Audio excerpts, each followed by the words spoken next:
conversation. We have an amazing panel that you do not want to miss any part of this conversation, right? And of course, we have in studio right here with me is Kate Maina-Voli, who is the country director for Plan International Kenya. Good morning. It's good to see you. Looking lovely this morning. Thank you. And of course, we also have Sadia Hussein, who's a women rights advocate, joining us via Zoom. Sadia, good morning. So good to see you again. Sadia, are you with us? All right, as we get Sadia sorted, and of course she will be part of this conversation. Let's first of all talk to Kate. When we talk about drought situation, of course, when we put up this post in terms of how it has impacted the women and adolescent girls, some people are like, "What, it has only affected women and girls? What about the boys?" Right? But before we talk about how this has affected both of these people, how bad is the situation really? Oh, it's quite bad actually. And thank you for having us and for having this very important conversation. You're welcome. Around issues children, and particularly, our Kenyan children. We all should be concerned about the next generation. The drought is a result, the emergency announcement that the government made in September was as a result of a recognition by the government that we have a dire drought situation and a resulting food insecurity. So for the government to declare this an emergency, it speaks to the direness of the situation. I personally have been on the ground. I visited Tana River. We have programs in Tana River and Kilifi and a few other counties where drought has hit. And we are seeing firsthand the impact at the household level, for the whole household. But we are particularly seeing how girls and women are disproportionately affected. And of course, we'll be talking about Tana River. Today, the focus will be in Tana River, but of course, other parts of the country have also been equally affected by the same. So in terms of then, we're looking at the rainfall situation in the country, which has been a bit of up and about. It has not been stable, so it has been adequate for so many people. So how has the people, right, not only in Tana River, we'll focus on Tana River in just a moment, but in other parts of the country, how have they been affected by the same? So when we last looked at the figures, the government was talking about 2.1, 2.4 in around November having been affected. But as you said, the rains did come in December, but they weren't as expected. They were disparate, they were on and off. We really didn't see a significant change in the water basin. And so we're now looking at a figure of 2.8 million Kenyans affected in 23 out of the 47 countries, being the ASAL, arid and semi-arid lands. So, 23 out of 47 is what, 49%? So we're talking almost 50% of our counties have been affected, 2.8 million. And that's very, very big because, again, that is why the president had to actually call this a national disaster. But then again, just having it as a national disaster, the question is that, is that enough? Because he actually directed the Treasury to try as much as possible and allocate finances towards helping people who have been affected by the same. And you sitting from this other side, not from the government. Do you see that? Has that happened? Do you see it happening anytime soon? And is this enough for these people to just give them aid over and over and over again? Well, we've certainly seen a concerted effort. You know what? When a government announces an emergency, it triggers many things. As you said, it activates Treasury to find resources, but it also triggers the international community to be aware of what's going on in the country. So it really has to be a multi-stakeholder engagement, very government-driven at all levels, from the national to the county, but it also triggers resources, in other areas to be, to be brought to bear.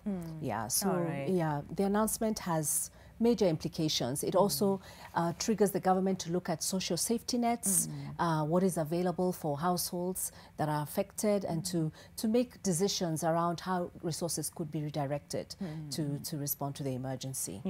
All right, is Sadia sorted? Would like to speak to Sadia as well.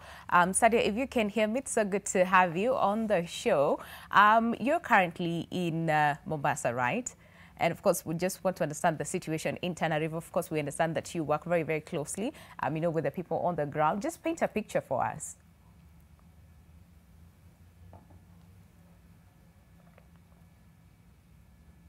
Sadia, can you hear me?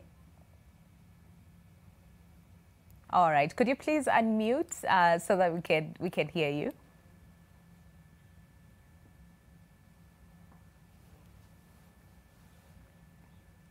All right. Okay, so Sadia, my question to you is, of course, you work very, very closely with the people on the ground in Tana River. And of course, for someone who does not know what is happening, just paint a picture for us on how the situation is right now in Tana River.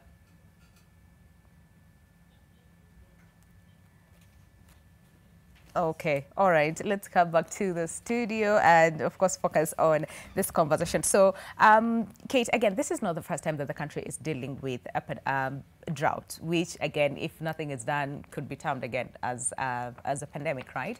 So, this is not the first time that we're dealing with the same. We've had cases of drought over and over and over and over and over again, but still it is the same song. Offer relief food to the people, try as much as possible and make sure that they have at least food to eat, and then everything else will be sorted after. But years later, we're still in the same situation. Yeah, so, this is the face of climate change. This is how climate change affects developing countries. The developed countries have an emission debt that they still have to pay. But the countries that are suffering the most are the developing and the poor countries. And this is why we are affected, because of the historical, poor climate management. So, it is both a government and an industry and an individual responsibility to really look at climate change and look at how we might mitigate. Because the people who suffer, they have a name, they have a face. True. It's not just a topic in some big conferences. Yes, yeah. Yes. So until we really tackle climate change decisively, I'm afraid we will continue to do this. Yeah. But we have opportunities to mitigate and to build resilience. Yeah. All right. And of course, during the Glasgow, that is Climate Pact, of course, so many calls, declarations were made. And of course, this involved like 197 countries, who were required to actually report progress towards more climate ambition. And this is next year at COP27, which will happen in Egypt. So we look forward to also hear what they have to say as far as what they have done. But for now, let's then take it down to the community level, because like you said, this affects people, across, let's say, some of the 23 counties that we talked about, and then family level, right? Yes. And we understand the women and the girls, and especially in Tana River, have been largely affected by the same. Yeah. Take us through that. Yeah. I can imagine what we see in Tana River as Plan International is can be replicated in other counties that are going through, climate change and are affected by drought and poor rainfall. What we have seen on the ground is children dropping out of school. And I visited 1 or 2 schools 2 months ago, and the boys are there, but you can hardly see the girls in school. Why? Because they've been pulled out of the school, or they've been asked by their parents to go fetch water. Okay. And so they're walking long distances to fetch water. And as girls and young women walk long distances, there is a risk for gender-based violence along the way. We all know that for every year that a girl child stays in school, it improves the ability of a country to mitigate on climate change and really bring through some of the measures that we need to be put in place. So there's a correlation between girls attending school and completing one cycle of an academic year and a country's development. The other thing that we are seeing, on top of the gender-based violence and girls missing out of school is in communities that are pastoralists, the livestock is dying.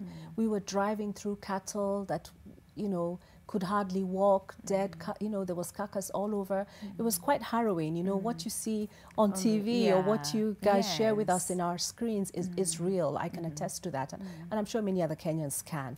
Now, what does this mean when cattle are dying? It means that families who relied on their cattle as an economic activity no longer have that. We don't have milk production in the household, so we start seeing increasing cases of malnutrition, so especially for under 5s, lactating mothers and pregnant women. We also see communities going into coping mechanisms. So if I can't sell my cattle because it's dead, I will marry off my young girl. And so we are also seeing spikes in child marriage. We are seeing spikes in female genital mutilation as a precursor to child marriage, because a girl, in some communities, a girl who's gone through FGM is able to attract a high dowry. These are some of the things that we are seeing on the ground. And so yes, we're here talking about how it's affecting families, boys and girls, children. It is disproportionately affecting women and girls. And so just like with COVID, we're seeing what we call the shadow pandemics of COVID. We are seeing the socio-economic impact of the drought situation in the ASAL countries that are hard hit. You know, and I was actually going through your Twitter page and I saw a video of one woman who said, listen, we're hungry, we need food, and we need money to buy food. And since we do not have any of that, I had to marry off my young girl so that we can at least get some money or get something, you know, so that we can fend for the family. It is disheartening, you know, to hear that some of these families have resorted to that, you know, to make sure that at least they have. So it's like a trade-off. Exactly. I trade my child for the family to get food. But then again, the question is then for how long will that continue? Because how many girls will be married off to make sure that then it sustains the family? Because as it seems, you know, the situation is dire and the drought is not going away anytime soon. So we really must mitigate some of these shadow events, if I may call them that. We must really be able to identify families that are highly vulnerable and be able to kick in with resilience and social safety nets, so that as a mother, I don't feel that the only recourse I have is to marry off my daughter. And in some of the families we engaged with, we could see that some of the mothers were struggling with that decision because perhaps it was the father who's the decision maker who was making that decision. But in other households, you could see the woman had resigned herself to the reality that she would be selling her daughter tomorrow. And we're talking 12, 13, 14-year-olds, you know, girls who are younger than my own daughter. So it is quite harrowing. So it's important that we come together as a community collectively to really look at how we are intervening in these communities and you know, a call to action, you know, following on our President's declaration of an emergency. I think the donor community has done a good job, but we need to step up and ensure that the international community is coming through as well.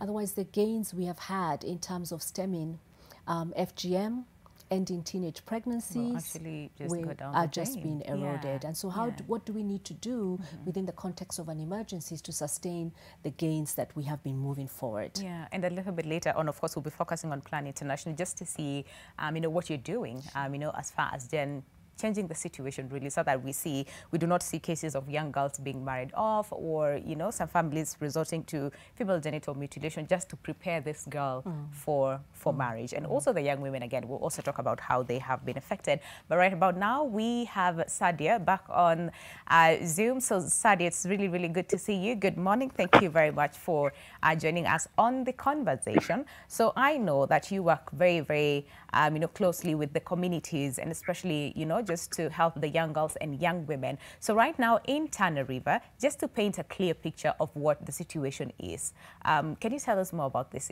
on how things are right now? Okay, Bismillahirrahmanirrahim. My name is Nadia Hussein.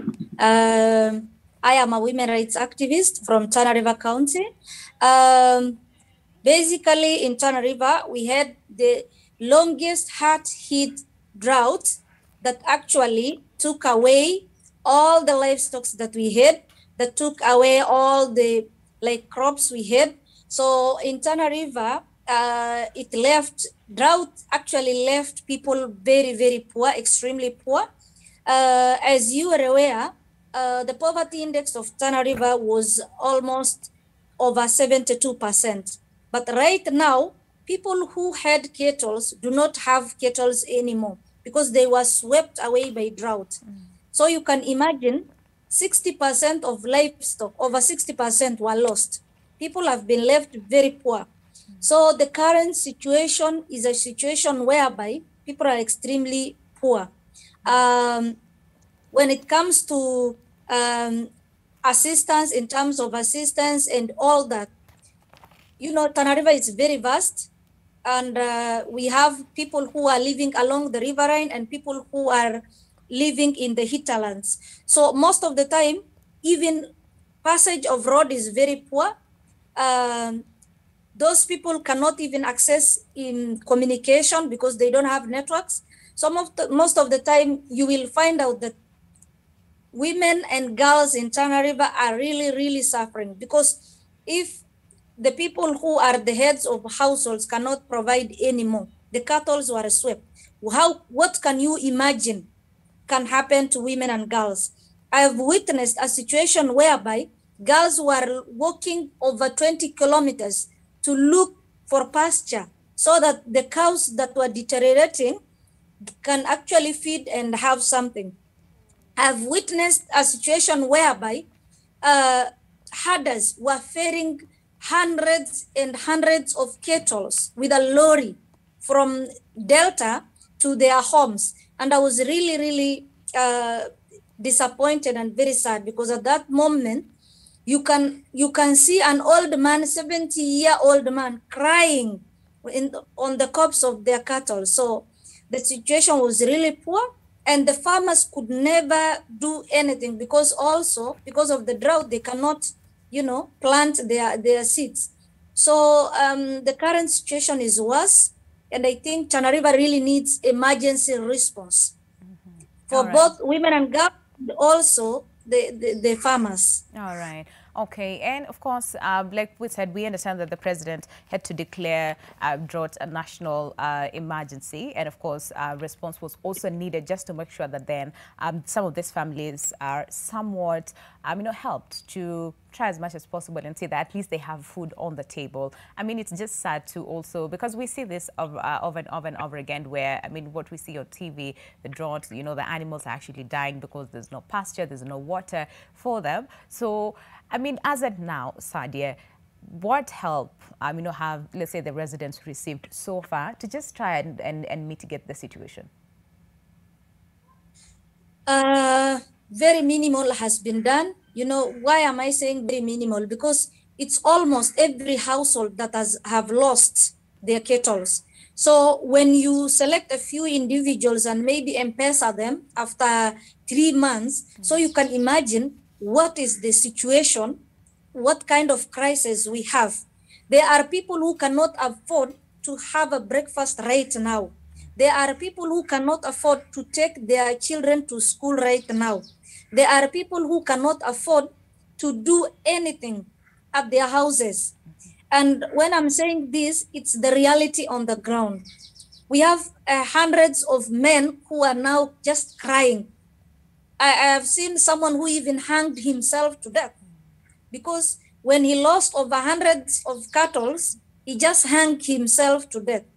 So right now, I cannot say that much has been done to support the households, because I have seen a situation whereby some well-wishers were trying to at least mitigate the situation just to donate some foodstuffs. But that is not enough. I think in Tana River, what we really need is a drought mitigation strategy.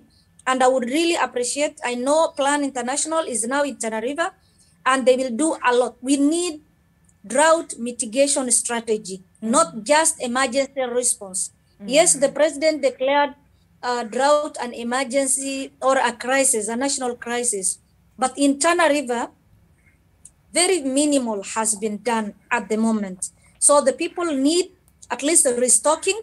We need farmers to be supported with the seeds. We need farmers to be also supported. We have the biggest river in Kenya.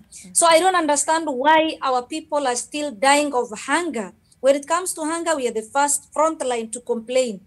We need at least breeding ways of having cattle. We need to have livestock, new model of livestock business or livestock farming. We are still using the old method.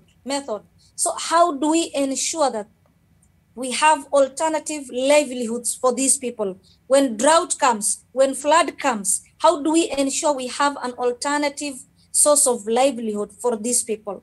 I think in Tana River, what we need is just ensure that the people have been empowered enough, especially women and girls, to be empowered so that they can be able to economically support their households. Thank you.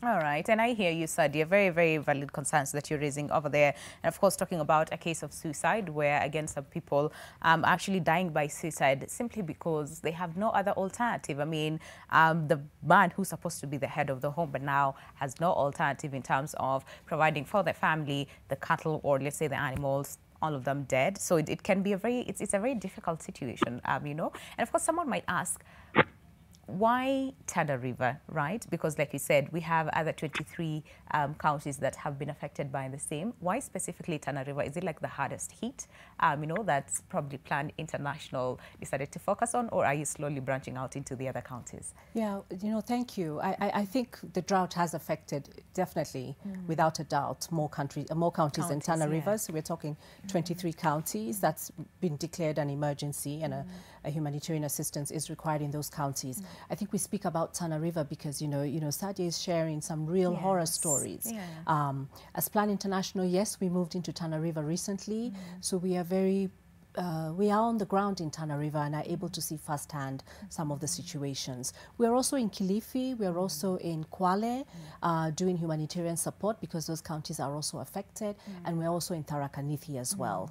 Yeah. All right. Yeah. And of course, we also look forward to seeing, you know, you branching out and helping other people in other counties again as time goes by. And I like what Sadia said, that, listen, it's not just about giving people relief food and then that's it. Because you'll give me food today, you'll give me food tomorrow, and then what happens the day after? You know, I would need something more tangible that can help me to not only depend on you, let's say for food or provision, but just to help me raise my family and make sure that I'll be able to provide my family, you know, long term. So then when it comes to that, again, because you talk about mitigation measures that need to be put in place, not only focus on giving people relief food, but also we need to focus on other things that, you know, are a bit more long term as compared to just focusing on relief food.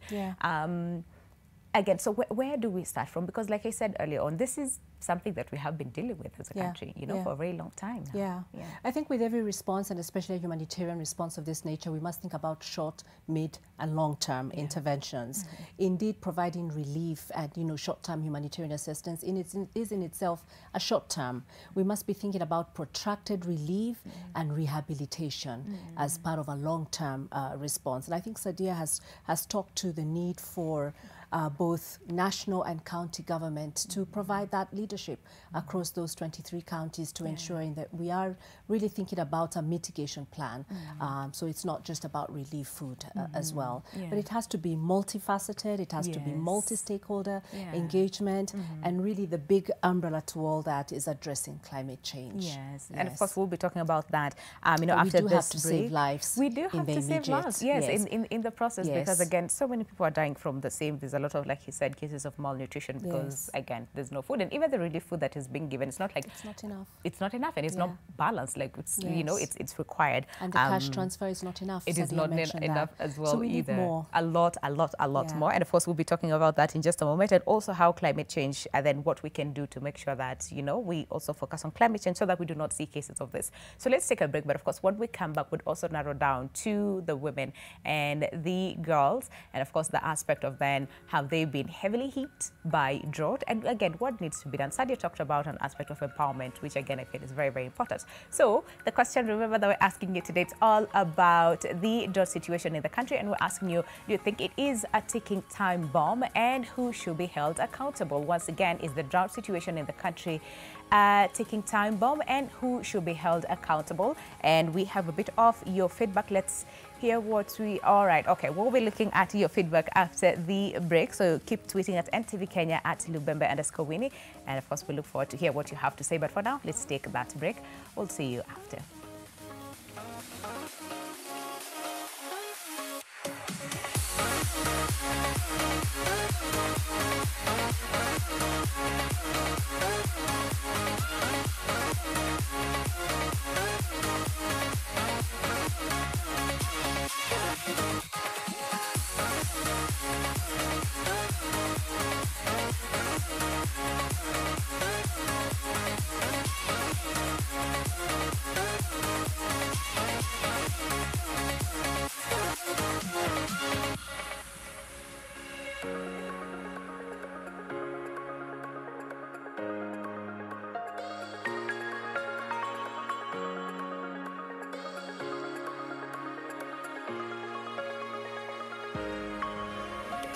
Right, welcome back. Glad you're still with us. Remember, it's all about the drought situation in the country. And of course, the question that we're asking you today is, do you think that the drought situation in the country is a ticking time bomb, and who should be held accountable? Once again, is the drought situation in the country a ticking time bomb, and who should be held accountable? So keep tweeting at NTV Kenya, at Lubembe_Winnie. Remember to use the hashtag #NewNormal, and we'll be sampling your feedback in the show. But for now, a bit on the stories. NDCI boss George Kinoti is being taken to court over charging a dead man in lawsuit against businessman Jimmy Wanjigi and 7 others. The wife to the late businessman Mohammed Nurani has gone to court to block the DCI from charging her and her late husband. Justice Anthony Mrima granted the orders, preventing the DCI from proceeding with the matter until it is heard in February. Ngina Kirori reports. From court documents seen by NTV, Kaniz Nurani, the wife to the late businessman Mohammed Nurani, says the Directorate of Criminal Investigations has malicious intent by launching a lawsuit against her husband, especially because he is dead. Kaniz Nurani, represented by lawyer John Swaka, says she learned that she was being taken to court alongside her deceased husband through the media. The 65-year-old widow says that she has since faced harassment from the police since a warrant of arrest for her and 7 others was issued by the DCI.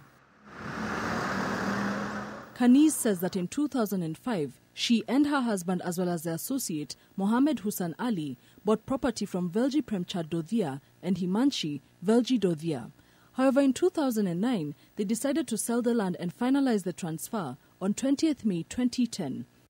She says that she has not heard anything about the land for 16 years until last Tuesday, when she learned that the DCI had issued a warrant of arrest alleging forgery of deed plans.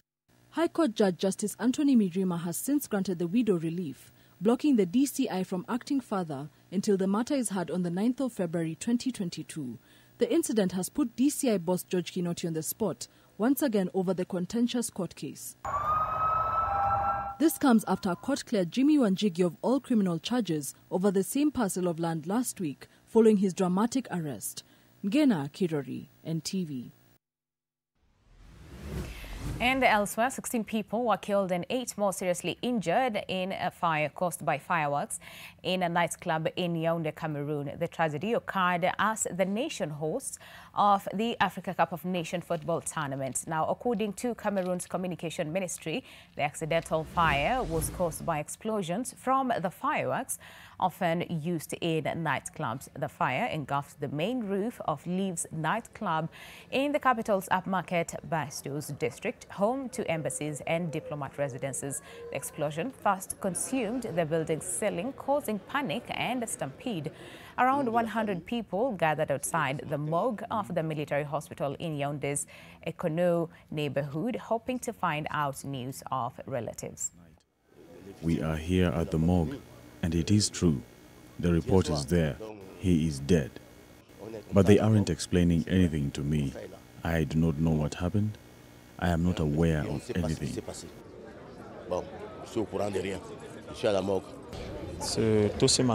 Early this morning, we got the news of the explosion, so I came to the CFTA with all the family.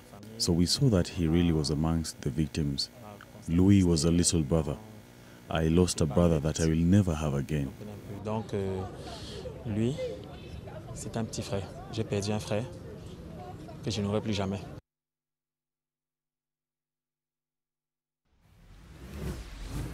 And a court in Uganda on Tuesday ordered the release on bail of an award-winning satirical writer charged with insulting the country's ruling family, but barred him from speaking to the press. The chief magistrate granted Kakwenza Rukira Bashaija freedom on a cash bail of 500,000 Ugandan shillings and ordered the 33-year-old novelist to surrender his passport. Kakwenza, whose lawyers say has been tortured in custody, appeared via video link from a high-security prison outside the capital, Kampala. He appeared frail, and a prison guard told Magistrate Douglas Singiza that Kakwenza was complaining of pain and asked to remain seated for the hearing.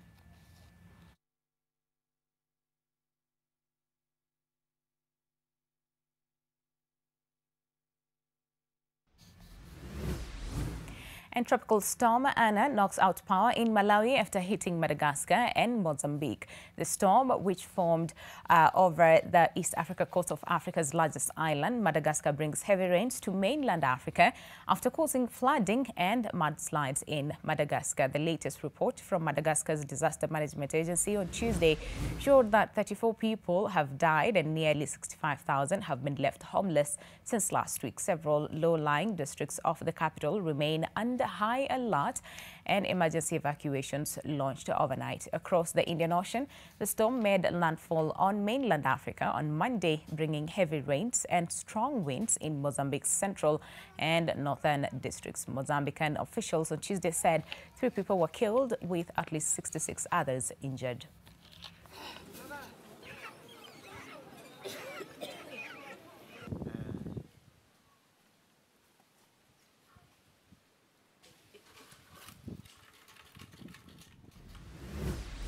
All right, and of course, let's focus on our discussion today. That is the drought situation in the country. And the question that we're asking you is that is it a ticking time bomb, and who should be held accountable? So keep tweeting us NTV Kenya at Lubembe_Winnie. We'll be sampling your feedback in just a moment. But for now, we have Kate Maina-Voli, who is the country director for Plan International Kenya. And we also have Sadia Hussein, who is a women's rights advocate, and she is joining us via Zoom. So Sadia, again, you've painted a very harrowing picture of what the situation is right now in Tana River, and you've talked about how important it is that the women are empowered. Not only the women, even the men, but generally the women are empowered because they are the ones who are really faced with a very hard task, and that is to ensure that at least there's water, and there's food to the family. So for now, when it comes to then empowerment, what are some of the things that you think need to be done to ensure that this woman or this young girl, or just let's say the family in general, is empowered?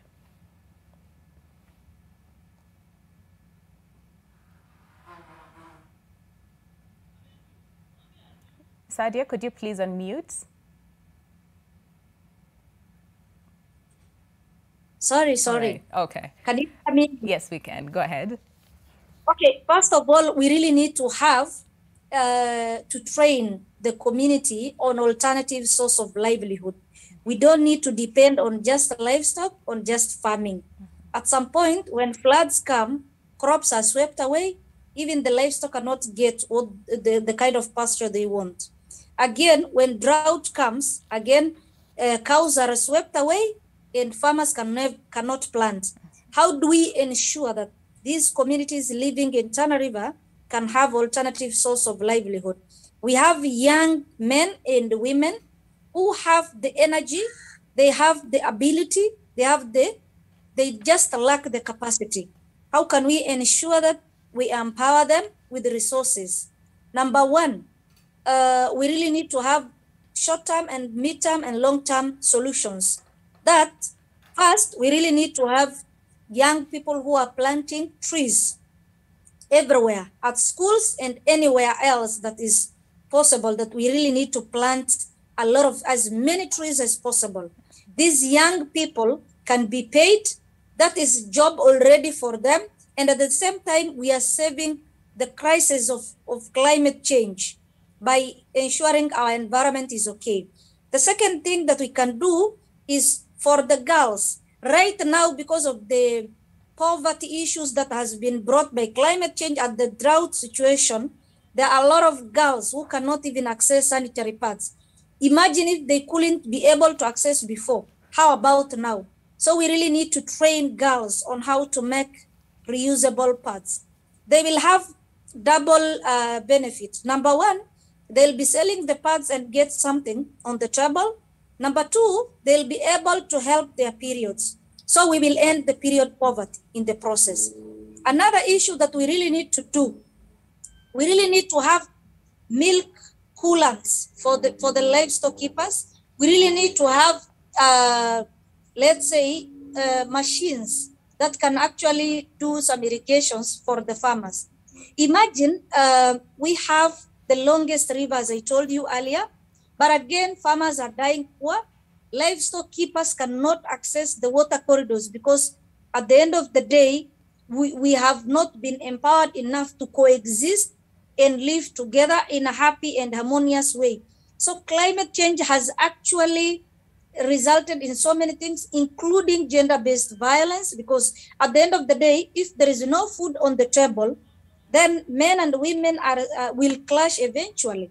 So we have the increased rates of gender-based violence because of the increased poverty as a result of the drought, as a result of the climate change.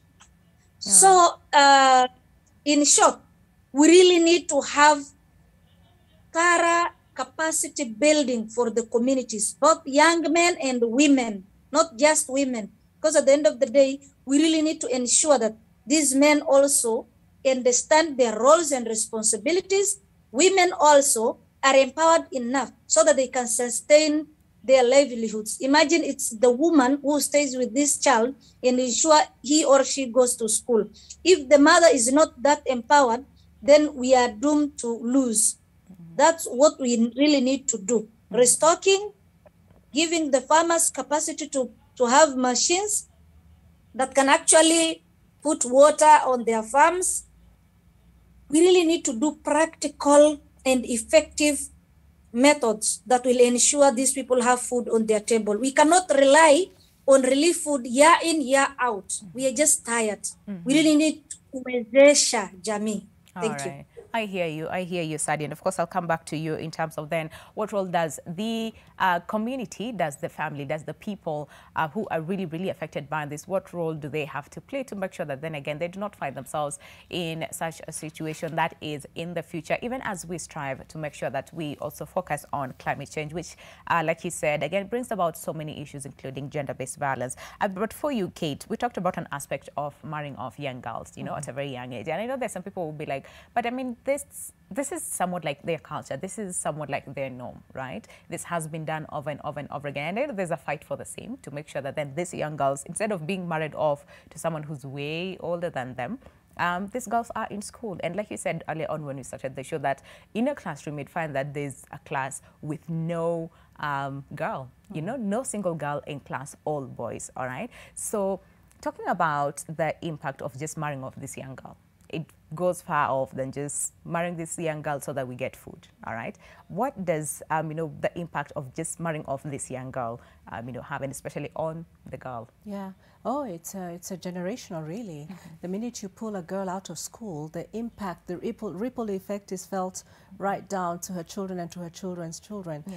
And, you know, you actually perpetuate the cycle of poverty. As if she's coming from a poor household, which is normally the case, you've removed her from the education system, so you've basically denied her right to be a citizen of Kenya and to contribute. She doesn't have the skills and the competencies to join the workforce, you know. She's, you know, as a woman, you know, I love home, you know, home caring and building a home and, you know, nurturing family members, but it should never be done at the exclusion of an individual's self-development and wanting to aspire to do more. When you have young children, because that's what they are, girls who are children married young, their bodies are not ready for child bearing. And so you will see a lot of underweight births. You will see FGM being a precursor to marriage, and we know what that does. That is a grievous bodily harm. You know, the world over, we are agreed, and as a country, we are agreed on zero tolerance to FGM, you know, and we want to really sustain those gains. So as we come to February 6th, where we will be celebrating and really being in intention about creating continued awareness that we must continue our zero tolerance to FGM as a country, in the sphere of a disaster, what a humanitarian disaster such as this we're seeing in our country does, it erodes any gains towards eradicating FGM in Kenya.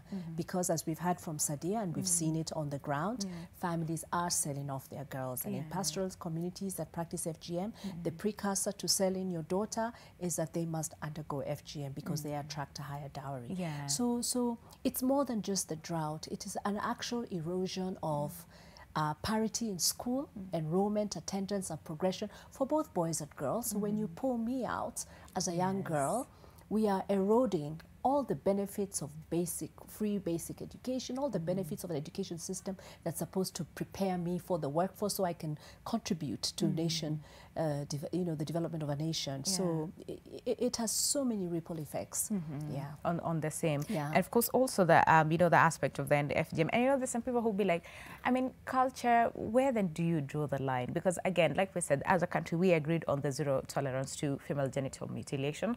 But sadly, there are some communities who still practice it. And even more, to make it even worse, is that some people would say, but there are some women who want this for themselves. So then it actually brings down that effort, that we're trying as a country to make sure that, again, we do not have any cases of female genital mutilation. Yeah. No, I have a lot of respect for the work that the Anti-FGM board is doing, again, constituted by our President Kenyatta. And that's really, when you have commitment from the top, you see it resounding all through the levels. The work that the Anti-FGM board has done is notable, but there's still more that needs to be done. And I'm sure if they're listening in, they are aware that in an emergency situation, the gains that we have seen where elders have actually signed up to support the president's declaration of ending FGM by this year, I believe, that gets eroded. So we have elders who've come up and championed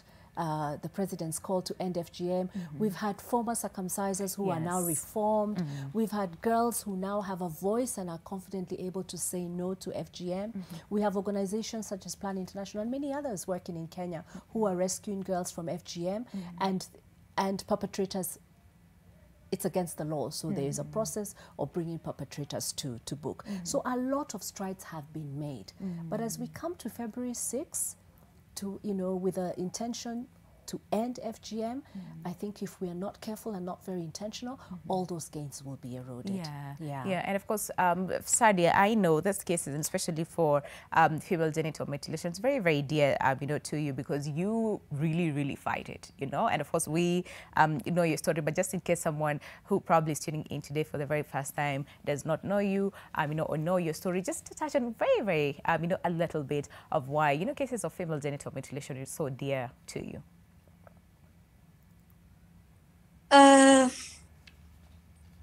Female genital mutilation, actually, people do not understand what it means. People feel female genital mutilation means total or partial removal of the female external genitalia for non-medical reasons. So people are practicing FGM and it's not a medical requirement. So for me, I fight FGM because of what I went through as a person, the experiences I had as a person. I went through FGM when I was 10 years old. The pain, the shock, everything is still vivid in my mind. I can remember what I went through. Imagine a 10-year-old girl dragged into the bush by over 10 women. It's really scary already. It looks like a horror movie for us. The shock, it's irresistible. And what happens is that FGM is irreversible. Once it's done to you, then it doesn't come back. So you are done. That's why I advocate for girls and women to at least have their rights to speak out and say, this is not good. And that's why most of the time you found out that people relate it with religion. And that's why I always bring in religious scholars to speak about female genital mutilation. And when you go on my Twitter, you visit my Twitter handle, you see the hashtag FGM not my religion. Why? Because I believe God created us perfect enough. We were born perfect. We were created perfect. And there is no need for addition or subtraction. And that's why I always involve the religious scholars. And with Kate and Plan International, I really, really appreciate them so much. When I told them about the issues that are affecting the women and girls of Tana River, actually they came to Tana River. And I'm really, really happy that Plan International is in Tana River because I am very optimistic that girls will eventually get equal. That's what I'm optimistic about. So Why am I fighting FGM? During the cut, you go through a lot of pain. During delivery, the same. And I always say we die 3 times. The day you are cut, the day you are married, and the day you want to deliver a child. It's a nightmare. I think there is one thing I want to share with you. Last night, I had a young baby on my status, and people thought I delivered. They were congratulating me and telling me, "Oh, Sadia, umeza." No, I actually got a namesake called Saadia because that woman lost a child twice. I had to take her to the hospital. She delivered through cesarean. She delivered a baby girl. Imagine she lost baby twice. That was the 3rd time she got a baby girl. They named her after me, Saadia. So I'm really excited. The little things we do are actually saving the lives of others. How many more Saadia can we have so that we ensure that women and girls are empowered enough to be able, that they have the capacity to be able to access help? I'm talking to you. That lady we traveled with her for over 70 kilometers because it was near Garseni. So you can imagine if she cannot access a health center at that time, what about if there was a crisis, an emergency at that time? How would I have helped her? We would have lost. And when I was going to that village, I went there for the intention of giving condolences. They lost another woman who gave birth at the hospital. They lost the mother and the child. So I went there to give condolences. But it happened, there was another chance of saving another life. I'm just taking this as an example of what the communities really need at this time. We need health centers that are operating. And I really urge Plan International kindly. I know you are not the government, but can we lobby as much as we can? We have a lot of ways that we can ensure these women and girls can have sanitary pads. We can ensure that these women and girls are educated on their ways of living, alternative source of livelihoods. We really need to do what we call village campaigns that can actually help them understand why education is important. And that's why I always do the campaign for girls empowerment for Plan International. Why? Because I believe one day, one time, women and girls will actually have food on the table. And people were just asking me last night, Saadia, why do you like talking about women and girls? And I want to challenge men. These women and girls I'm talking about are your sisters, are your mothers, are your daughters. Don't look at the wife perspective only. If you empower your daughter, you empower your sister, your mother is empowered, you can have such a beautiful life. So kindly join us. Back to Kate. I know I talked too much. No, it's okay. It's okay, Sadia. I mean, we need to hear your story because, again, I was telling Kate, I was going through the Plan International Twitter page and I saw this young girl, who says, listen, I actually had to undergo a cut and then I was married off, to, again, a man who's like, excuse me, who's like a bit older.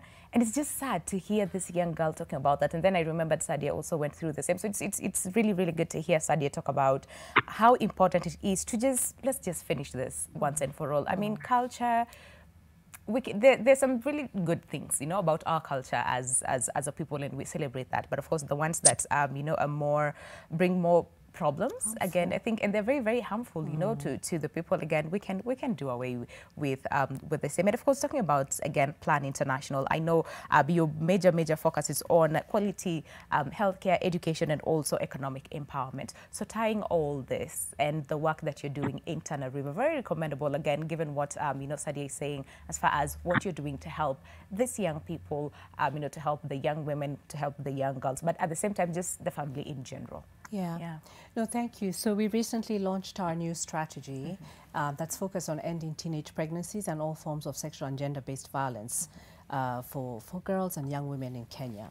So you can see how we're here talking about drought and a humanitarian emergency, and how that ties to teenage pregnancies within the context of marriage, but child marriage. For us as Plan International, we don't sanitize teenage pregnancy because the child is married.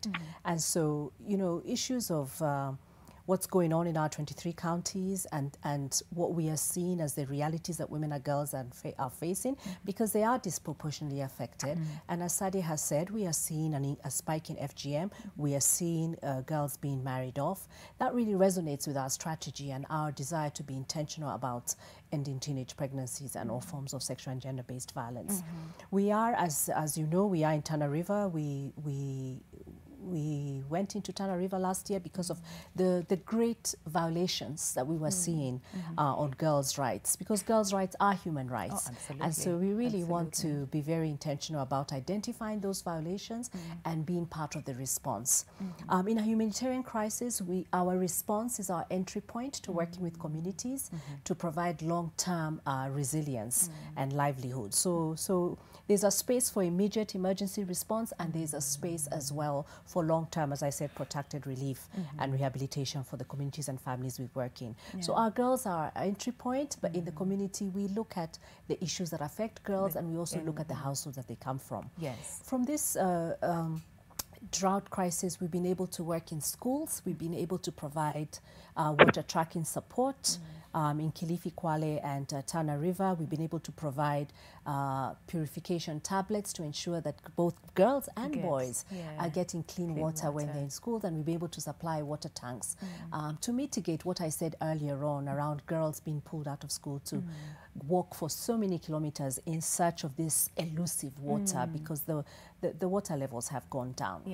So very excited about the work that we're doing in those 16 schools in those counties, reaching over 3,000 children. We're also working with the county government to look at integrated acute management of malnutrition, so offering to under fives, pregnant women and lactating women, ready to use therapeutic feeding so that they're able to replenish their resources, especially in a dire situation where they're not able to get food. So we're excited being part of that county plan and being able to provide that therapeutic feeding within this emergency.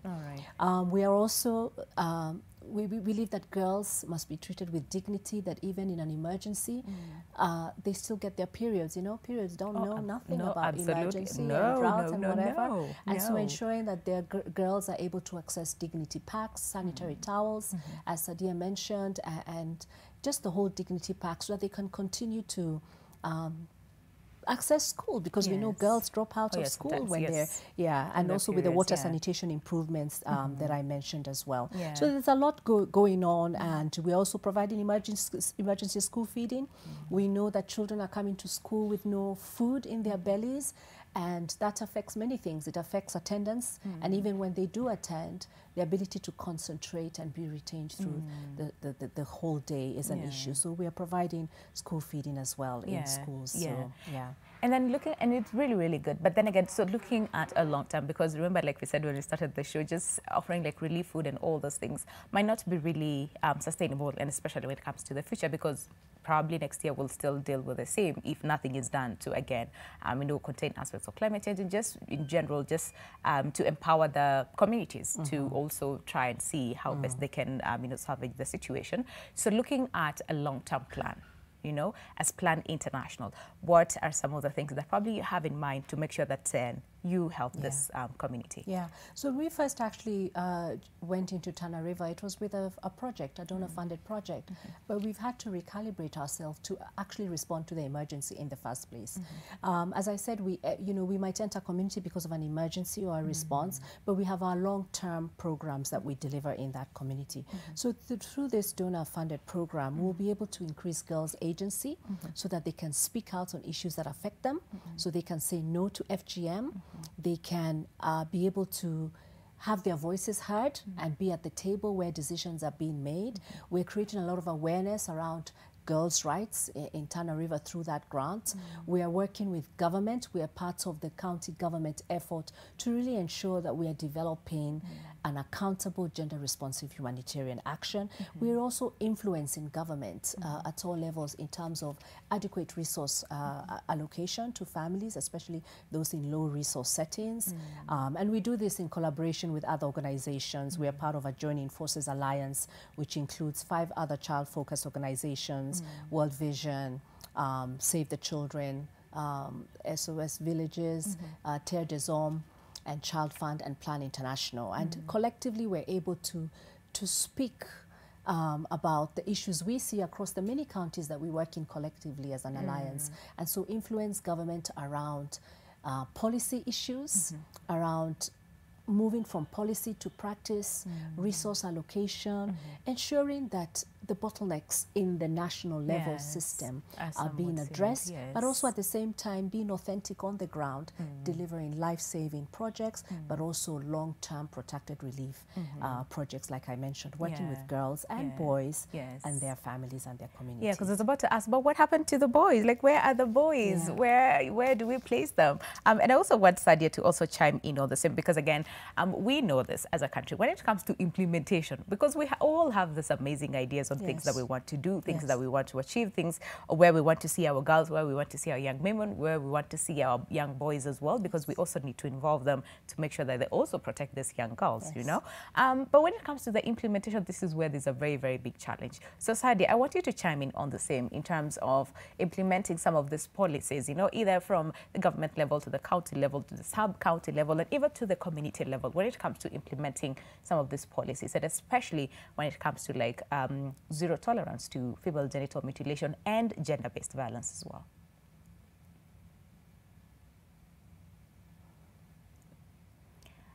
Almost wanted to say. Okay, go ahead. Oh. Oh yes. Okay, I also wanted to say it's time for us to move from words to action, because most of the time it's easy to say, it's easy to write down on paper, but it's not easy to do it in action. So, and I believe Plan International is actually doing the action, not just words. Number one, when we talk about the county government, the national government and the CSOs and the community at large, there should be the need to do a collective effort. You know, when you want to do, maybe you want to do something called relief food, what does the community want? Do we know the issues of the community? I think that's where the problem is. Most of the time, we intend to decide on behalf, we intend to draft on behalf, then we start giving to them and they don't even own the program.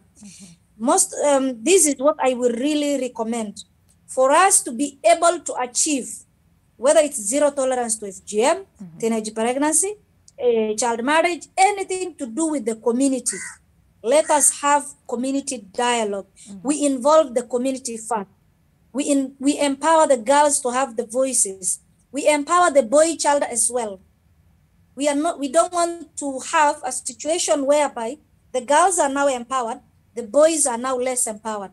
We want to have that, you know, for them to be at par. Okay, initially the community favored the boy child. Now, we as the CSOs, if we again favor just the girl child, then that means the boy child will again be left behind. Can we have that equal platform where both boys and girls have equal access to education, equal access to all opportunities that are around them? So now coming back to the community, implementation can only be done when the community actually agrees to what we want to implement. Number one, the laws. We put in policies and laws that are actually against the community's will. We really need to have, like, for example, FGM. Some of them are not even aware that FGM is illegal. They are not aware. They see Saudi as an enemy. When a girl is, for example, a man is arrested for having his daughter cut, who they know is Saudia. So they feel Saudia arrested their daughter because she's the one who is singing FGM. They don't remember there is a chief. They don't remember there is a government.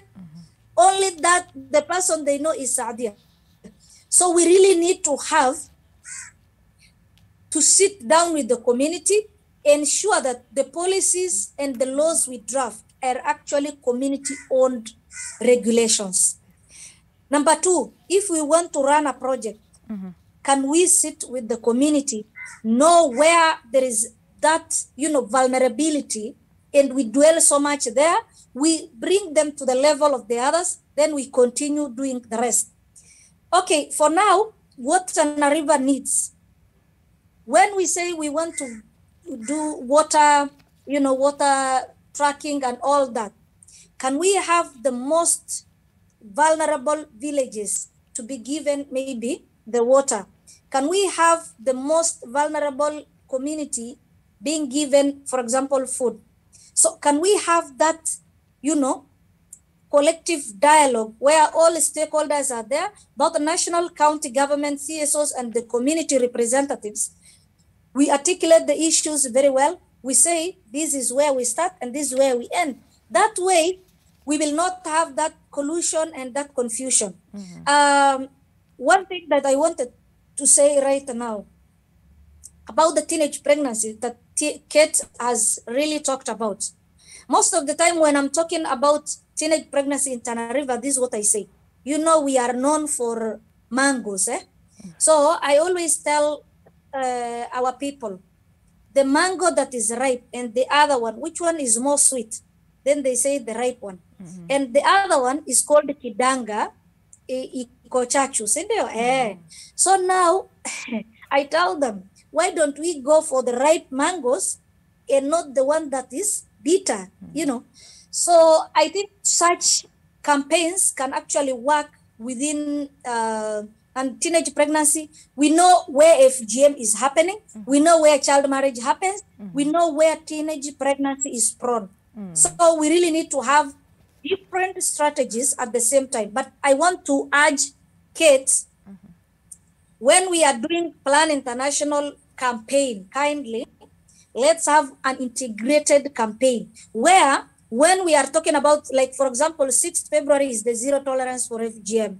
How can we ensure we also talk about FGM? We talk about child marriage. We talk about teenage pregnancy. We talk about how climate change has brought the GBV issues by using the same resources without, duplicating issues and maybe having several parallel campaigns.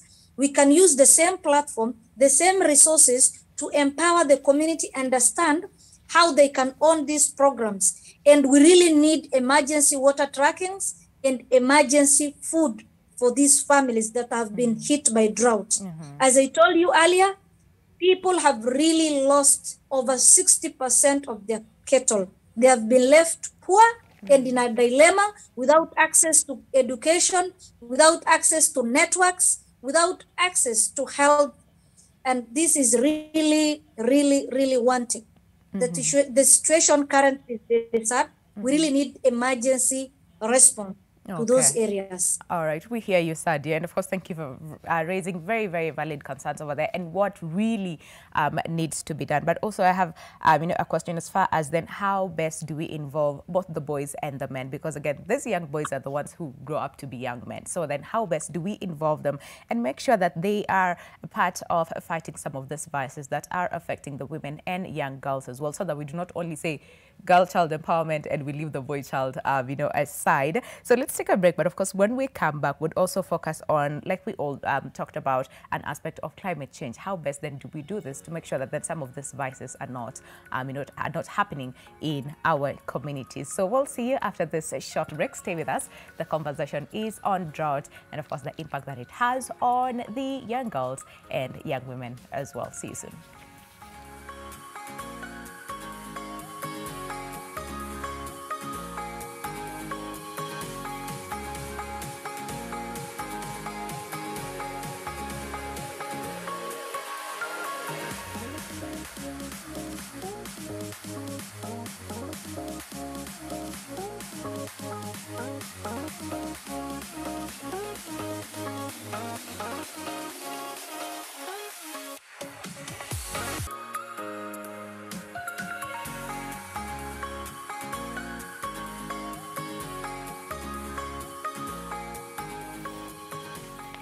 right, welcome back. And remember, the conversation is all about drought. And the question that we're asking you is, drought in the country, a ticking time bomb, and who should be held accountable? But before we look at some of the feedback, well, let's take a look at some other stories that we have. And this is across the borders and in St. Louis. On Reunion Island, migratory turtles equipped with beacons are released into the Indian Ocean. Thanks to these beacons, they will be able to transmit temperature, depth, salinity, and conductivity data in real time, especially in areas close to the eye of cyclones, which satellites are unable to cover. Well, Stephanie Session says sometimes we lose turtles despite the care we give them.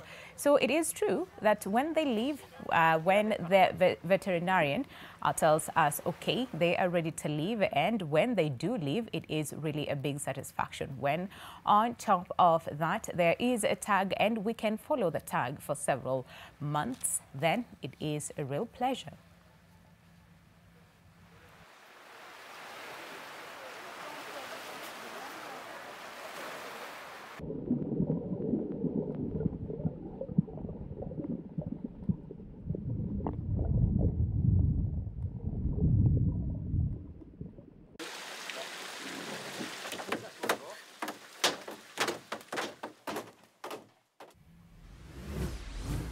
And elsewhere, Anderson and Garland auctioneers in Newcastle are displaying a rather unusual Banksy original called the Maryvale Stable, which he created and then was smuggled into the Maryvale Model Village in Great Yarmouth whilst a drone distracted members of the public. The piece goes up for auction on Thursday and could fetch up to a 7-figure sum.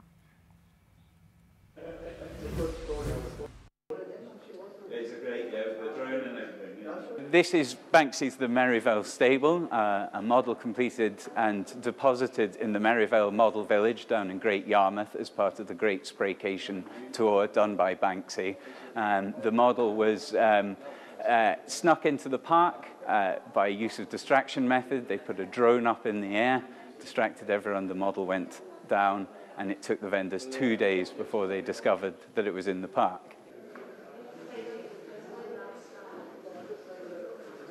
Well, we're expecting figures in the sort of high hundreds of thousands, possibly up into the 7 figures. With the interest that's been gathered already, that's where we hope it's going to be, certainly. I must admit, I don't really like it, but the story behind it is interesting. The idea that he would make something and put it into a model village and then it not be discovered for a few days is interesting, but I don't think it's worth 7 figures somehow. And in Mexico, I really want to go back to school. Well, this is a 9-year-old Mexican, Elena Delgado, who has been taking online classes for close to 2 years due to the COVID-19 pandemic. She has not been able to play with her friends during the recess and feels she is falling behind in school, which she says affects her a lot. As the world marks International Day of Education amid the pandemic, Elena is one of millions of children around the globe trying not to fall irreversibly behind in their learning.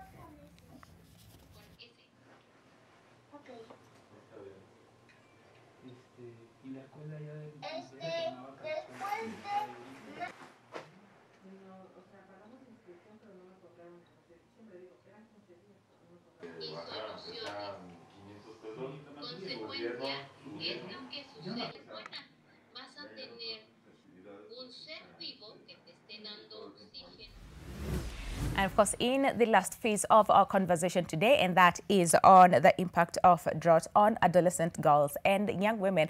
And I can see online a little bit of a debate, Kate, where some people are like, but really, how has climate change, come into conversation on gender-based violence and girl, child, and female genital mutilation? I think they missed the first part of the discussion. So I think the question is then, why is it so critical for emergency response plans, to really focus on adolescent girls and young women? Yeah. So for those who missed the earlier session, we talked about issues like drought being a manifestation of climate change. Undoubtedly, climate change is the biggest challenge for the 21st century. There was an intergovernmental panel on climate change that was set up, and one of the key findings from the United Nations from that panel was that people who are already disproportionately affected are hardest hit by humanitarian crises and emergencies. Yeah. And when we talk about hardest hit, it identified regions, both gender, age, countries that are impacted by climate change. It identified poor countries as being disproportionately affected by climate change.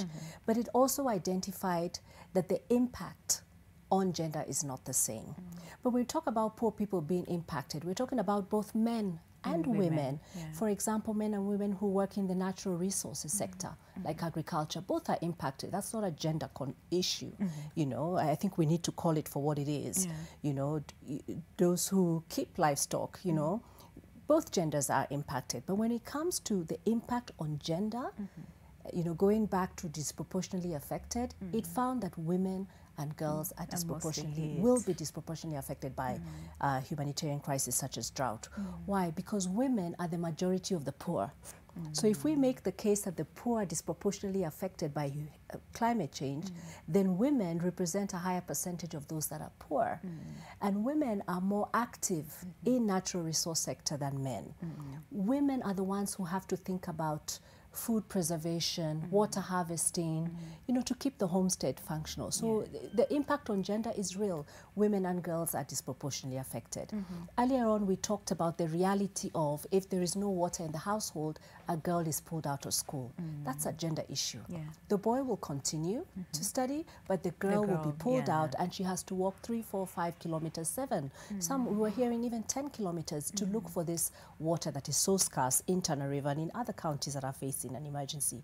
We had cases that as they walk to harvest, they are being violated, you know, so then gender-based violence, you know. So this is how gender issues rear their face in the face of a humanitarian crisis.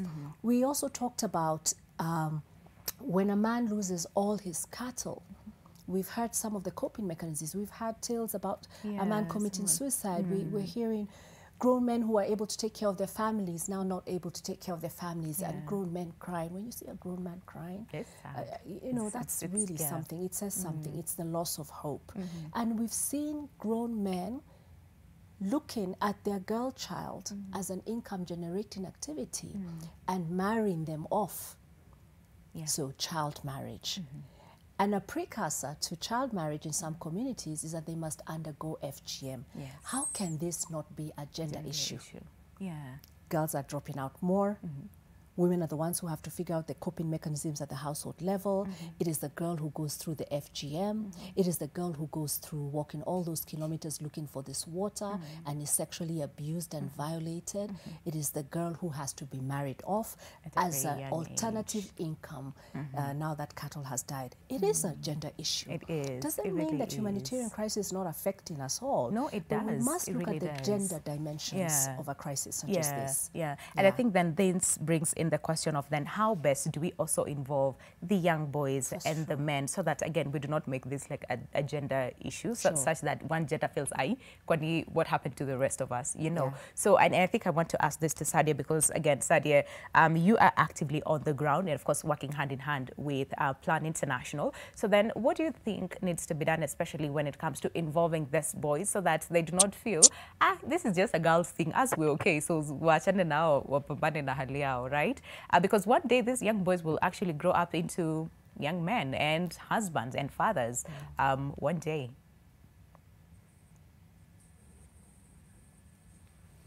Okay, what I wanted to say is we really need to empower the boy child as well. That's why there was a time I was running a campaign, My Sister, My Pride, which I think Plan International supported.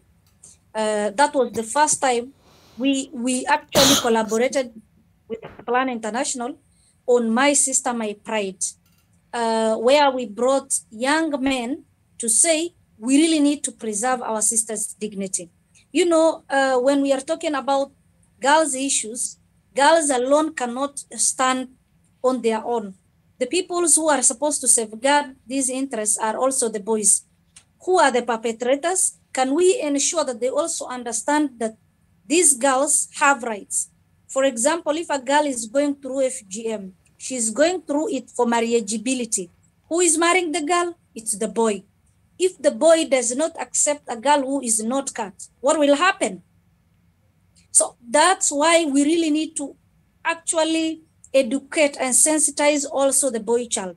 We also need to have the boy child understand about pregnancy, the teenage pregnancy, the impact of teenage pregnancy. Why am I saying this? When a girl is impregnated, she drops out of school, her name is ruined, her future is shattered. What about the boy? Most of the time we say they are either jailed or they continue with the education. So that already tells you where the gap is, what we really need to do. We really need to ensure that they are all at an equal platform where the boy understands this girl has rights. Secondly, when Kate is talking about FGM, FGM is an issue that most of the time men do not understand what we go through. They do not understand. Some of them even ask you, are you the only one who went through FGM? Girls went through and they don't complain because these girls do not have voices. And that's why Plan International is trying to give these girls voices so that they can also say, what happened to me was not good, was bad. Then another issue is the issue of education. Right now we are talking about climate change. Actually, climate change has really made the life hard for girls. Why? Because girls are the one who look for water for more than 10 kilometers. It's the girls who go look for pasture for the cows that are unable to go to the grazing, because now, because of the drought, you know, these cows' health is deteriorated. They are at home. So it's the girls who have to go miles away to fetch grass so that they can feed these cows. What happens? We really need to have structures. We really need to have strategies that can ensure that we have educated these communities on alternative ways of even growing grasses. We can actually plant grasses so that we can use them during droughts. How can we ensure that we tap, we really use what we call, hello? Yes, we can hear you, Sadia. Go on. Okay. How do we ensure that we take advantage of the longest river that we have and ensure that this river is actually serving everyone, each and everyone, ensure that cows are getting water. Even the people at the farthest end, 200 kilometers from the river, are actually getting clean water. How can we ensure that? It's through us sitting down and writing effective, you know, approaches that can actually ensure the lives are changed for good. And in this note, I want to tell you this. If women are not at the decision-making table, all of this is just words. We can never have actions. That's why in this regard, I'm really actually vying for a position so that I'll be able to be at the parliament. We discuss FGM in parliament. Those who are there do not have the passion. They do not understand FGM. They just drop the motion or the bill just like that. Why? Because they do not understand. They don't want to allocate resources for issues on climate change, for example, because they do not understand. How can we ensure we have people who understand issues of adolescent girls? How can we ensure we have issues of FGM people who can understand? That's why I really want to be in parliament, inshallah, so that I'll be able to help people like Kate who are really in really thinking that it's really important for us to transform the society because of ABCD, because of the problems that are affecting our people. All right. Thank you very much, Sadia. And of course, we wish you all the very best, but we'll come to you in terms of like the parting shots and of course, your words of, you know, advice. And I would say now that you are vying, you know, you want to take up a leadership position, which I think is very important because amongst other things, you know, that affect women, or let's just say gender in general, this is both the women and the men, most of the time it's like we do not have a voice, we do not have someone on the table to actually bring up some of these issues so that we can have solutions to the same. And also Sadia mentioned something earlier on about infrastructure. You know, the roads are really, really bad. You know, communication as well. You know, there's really very, very minimal when it comes to ways, you know, that people can actually communicate with the others. So when it comes to like connecting all this together into ways that they can help, because sometimes we've had cases of relief food taking too long to get to the people. So when it comes to addressing all this wholesomely, so that it's not only focusing on the girl, you know, or on the men, but also like, you know, in the community at large, when it comes to some of these things like resources, making sure that the infrastructure is also good so that, again, people can access some of those things early on. What do you have to say? It's about the ecosystem, isn't it? And what needs to be in the ecosystem for us to because realize everything the is somewhat like results we want. interconnected. Yeah, exactly. But then it's about leadership as well, isn't it? You know, leadership being in the right places, in the right spaces, and doing what they need to be doing. Earlier on, I talked about an accountable gender humanitarian response. So accountability to citizens. Government has a duty of care to ensure that their citizens are cared for and are protected. And so, you know, it's about leadership, it's about governance, it's about ensuring that we have governance in our climate. You know, what does climate governance look like, you know?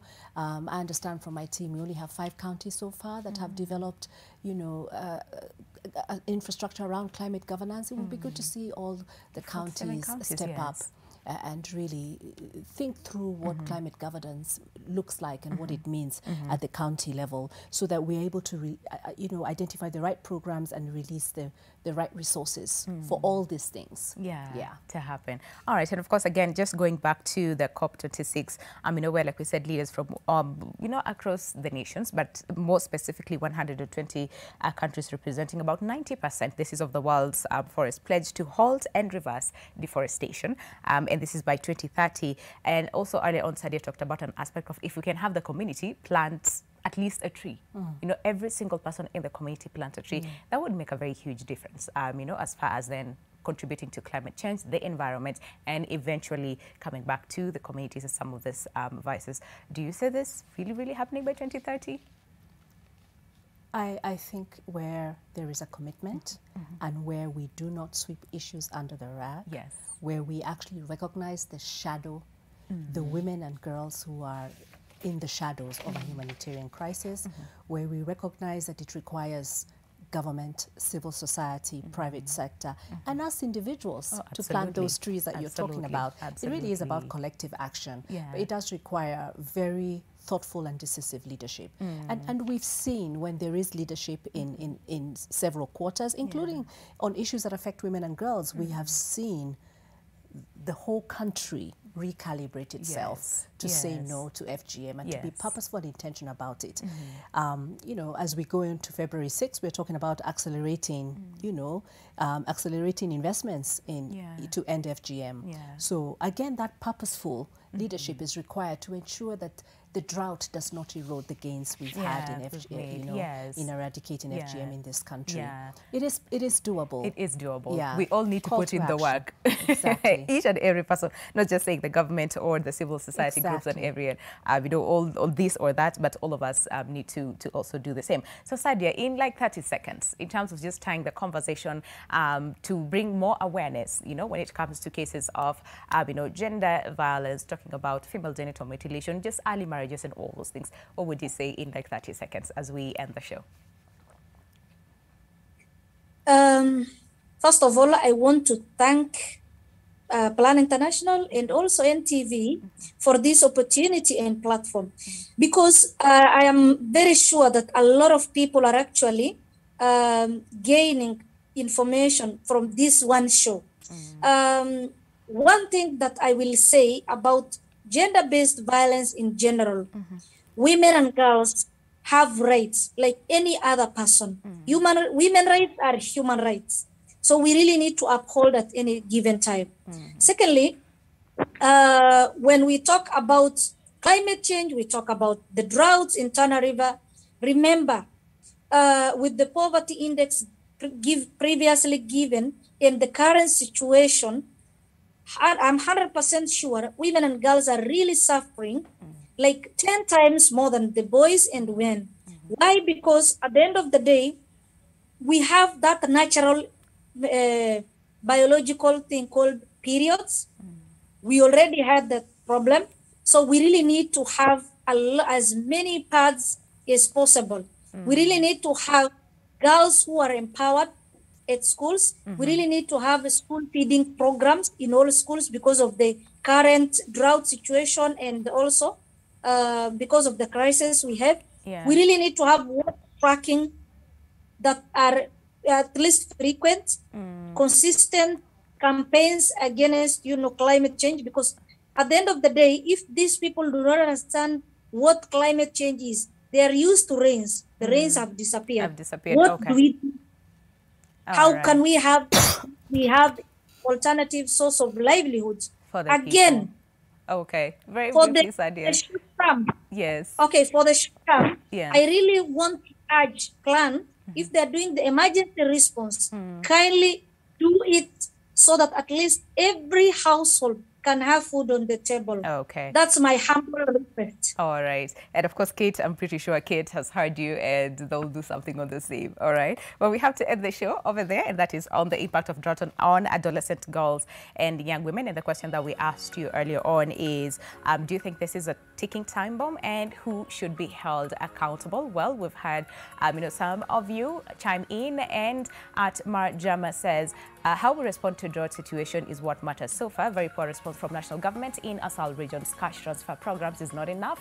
More things need to be done. Sustainable solution to recurring drought and famine in the north. Thank you very much. And then someone else says, yes, government should be held responsible. Affected county government and the Ministry of Public Service Administration and Disaster Management. And in the interest of time, we'll have to pause here. Thank you very much for sticking around. Kate Mainavonde, who is the Country Director for Plan International Kenya, as well as Sadia Hussein, who's a women's rights advocate. Thank you very much, ladies, for coming by today. My name is Winnie Lubemba, wishing you a lovely day. I'll see you tomorrow morning for another interesting, discussion. Not really discussion, but we'll be having a bit of exercise, so you do not want to miss the show tomorrow. But for now, have yourselves a lovely day ahead. Goodbye.